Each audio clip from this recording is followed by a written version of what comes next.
Assalamualaikum warahmatullahi wabarakatuh. Sore hari ini saya berkunjung ke Fak dan yang pertama adalah ke tempat pengolahan pala.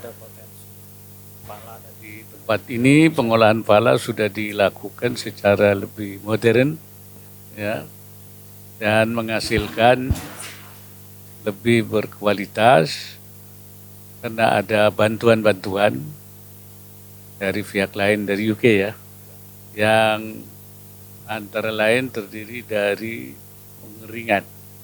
Pengeringan ini menjadi lebih baik, waktunya lebih singkat. Yang biasanya dulu pakai apa? Diasap ya, itu bisa memakan waktu 20 hari, melalui alat ini menjadi 10 hari. Dan bukan dipanasin tapi didinginkan. Ini prosesnya didinginkan menjadi kering. Jadi ini terbalik ya teorinya. Tapi menjadi lebih bagus kualitasnya, pengeringannya, dan juga waktunya lebih singkat. Dan model seperti ini juga sudah dikembangkan ke masyarakat. Ya. Kemudian pengolahannya juga sudah dilakukan, baik menyangkut bunga palanya. Ternyata pala itu semuanya tidak ada yang terbuang. Tadi saya lihat ada bunga palanya, ada biji palanya, ada batok biji palanya juga diekspor. Palanya pecahkan, kemudian diekspor. Dan pala yang paling bagus, yang koplak namanya itu ya. Pala kocak itu justru tidak diekspor, itu dipasarkan di dalam negeri dan harganya lebih tinggi. Diekspor itu yang lebih jelek kualitasnya dan harganya lebih murah. Jadi yang lebih tinggi kenapa tidak diekspor? Karena masih terlalu tinggi ya. Ya gitu. Jadi kulitnya itu ada buat apa tadi? Parfum, ada buat apalagi itu manisan ya buat, jadi nggak ada yang dibuang, jadi kulitnya, kopaknya, bijinya. Jadi ada beberapa yang tadi masih diperlukan, kita akan coba mintakan bantuan di pihak terkait, yaitu nilainya lebih tinggi kalau bijinya itu dibuat butter nutmeg ya, butter nutmeg kayak butter begitu, ya kayak mentega, tapi itu memerlukan mesin khusus yang belum dipunyai ya. Ya kita akan coba nanti bicara dengan pihak terkait supaya itu bisa dipenuhi sehingga bisa membuat butter magnet itu. Dan di samping itu harapannya model seperti ini bisa dikembangkan lagi karena sebenarnya produknya masih besar ya. Iya, besar. Produksi masih besar, buah-buahnya ini masih besar, dan supaya dikelola dengan cara yang baik, maka diharapkan ada semacam pengelolaan seperti ini sehingga ekspor kita makin besar. Barangkali itu ya penjelasan dari saya dari hasil yang saya lihat ini. Ini merupakan satu inovasi pengolahan pala di Fak ini. Kita dulu memang negara yang negara pala ya.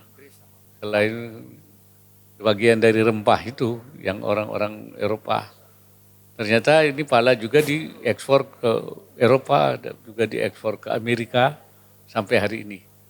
Dulu ada di Lampung, pala itu, tapi juga, nah sekarang yang masih bertahan di Fak ini, di Papua ini, dan mungkin juga kita lihat akan di daerah lain kalau masih ada yang nanti ada penanaman pala yang potensial.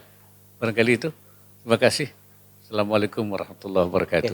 Izin Bapak, izin waktu satu pertanyaan dari Aldi Bimantara, jurnalis tribunnews.com, Bapak izin terkait dengan potensi pala di Papua sendiri, khususnya di Kabupaten Fafak yang terkenal dengan pala khasnya Tomandin. Menurut Bapak kira-kira dalam jangka waktu berapa tahun atau strateginya ke depan untuk pala ini sendiri sebagai komoditas unggulan di daerah untuk menuju potensi ekspor di masa depan sendiri seperti apa?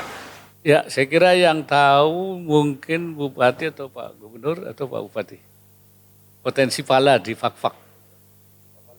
Pak Bupati silakan, kira-kira berapa tahun potensi pala di Fak-Fak ini berapa tahun kira-kira sehingga produksi ini seperti apa? Bagus. Iya. Kita kalau produksinya 18.000 ton per tahun. Iya, dari 16.000 hektar. Iya, 16.000 hektar yang produktif. Iya, minta dibesarkan lagi. Jadi sementara ini kita lagi memprogramkan untuk menanam kembali terus. Jadi lahan-lahan yang tidur, yang kosong kita lagi mendorong.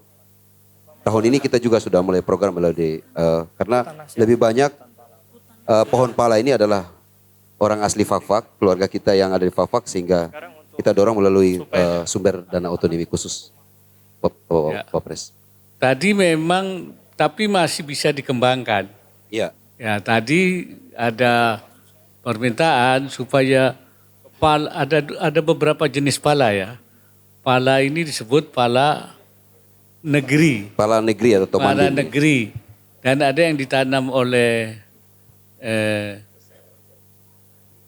perkebunan itu pola apa tadi?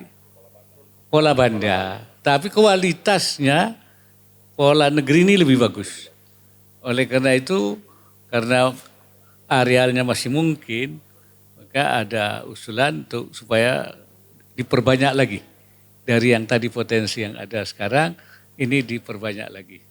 Nah, kita akan bicarakan dengan pihak terkait nanti bagaimana mengembangkan pola negeri yang sebenarnya nilai jualnya lebih tinggi. Oke, makasih. Ya. Bapak ingin satu pertanyaan terakhir.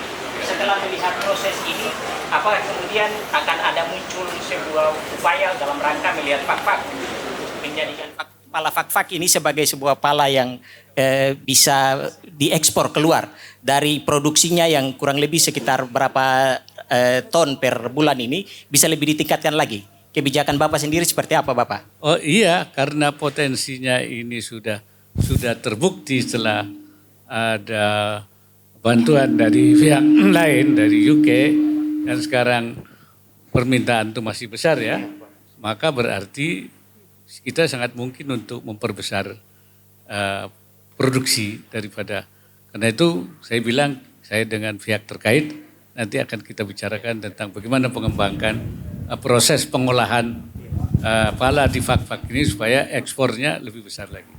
Saya kira itu.